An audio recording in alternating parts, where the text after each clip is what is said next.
사람과 개 중 누가 빠를까요? 이 궁금함을 해결하기 위해 우리는 드디어 실험을 할 것입니다.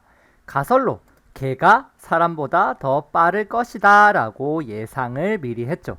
자, 이를 증명하기 위해 사람과 개를 50m 달리기를 시켜볼 것입니다. 준비, 출발! 달려라 달려라 달려라 왕바우 우승 후보다 그 우승 모두 제쳐라. 자, 실험 결과 사람은 50m를 8초 만에, 개는 9초 만에 도착했습니다. 자, 누가 더 빠른 것인가요? 그렇죠. 사람이 더 빠르다는 것을 알 수 있죠. 우리의 예상은 개가 더 빠를 것이라 했지만 실제로는 사람이 더 빨랐습니다. 우리가 처음 예상한 가설과는 다르지만 우리가 원하는 답을 얻을 수가 있었죠. 이렇게 실험을 진행할 수 있습니다. 지난 시간에 효모와 관련된 실험도 한번 다시 떠올려 봅시다. 효모는 차가운 곳보다 따뜻한 곳에서 더 잘 발효될 것이다 라고 가설을 세우고 실험을 계획했습니다. 자, 이제 계획한 실험을 직접 해보도록 하죠. 먼저 효모액 5ml를 2개 준비를 합니다. 자, 이 효모액에는 효모와 설탕 그리고 물이 이렇게 3가지가 들어가 있습니다. 자, 이 효모액을 한쪽은 뜨거운 물에 한쪽은 차가운 물에 담그어 두고 시간을 15분 기다려 보는 것입니다. 자, 15분 기다린 뒤에 두 효모액을 다시 꺼내어서 부피를 측정을 해보겠습니다. 자, 뜨거운 물에 담그어 두었던 효모액을 보면 원래는 이 정도 높이에 있던 효모액이 높아져서 이 정도 높이까지 높아져서 부피가 커졌다는 것을 알 수가 있습니다.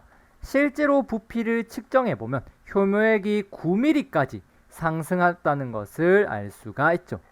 자, 부피가 커진 효모액의 경우 그 이유는 거품 때문입니다. 이 거품 자체가 바로 발효를 하면서 발생했기 때문에 따뜻한 곳에 있는 효모가 더 빠르게 발효를 했다는 것을 알 수가 있죠. 자, 이 실험 결과를 표로 정리해 보겠습니다.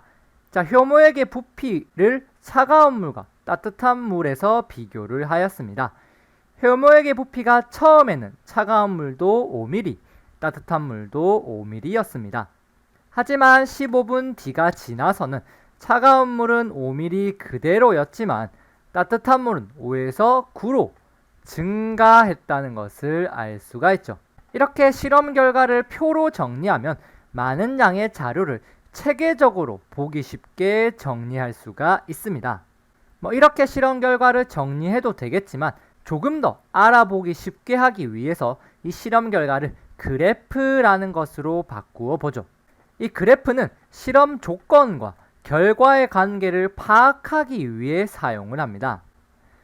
자, 실제로 그래프는 비교를 할 때 쓰기 좋은 막대 그래프 또는 변화를 관찰하기 좋은 꺾은 선 그래프가 있는데 우리는 막대 그래프를 써보도록 하겠습니다.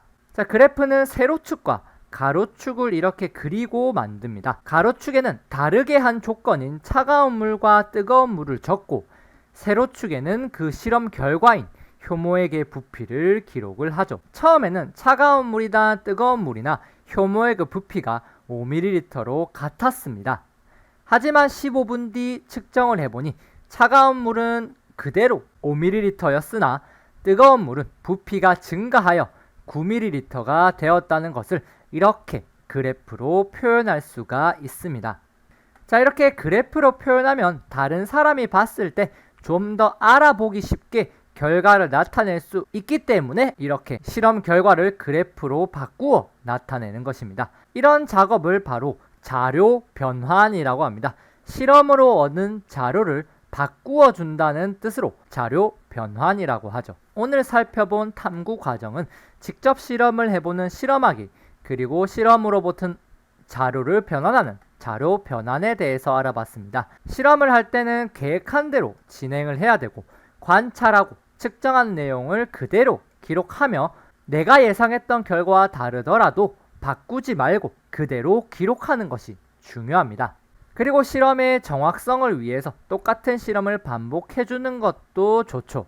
자료 변환의 경우는 표나 그래프, 그림 등 그 실험 결과를 다른 사람이 봤을 때 가장 보기 편한 모습으로 바꾸시면 되고 그리고 이 바꾼 자료를 정확하게 해석을 하는 것이 중요합니다.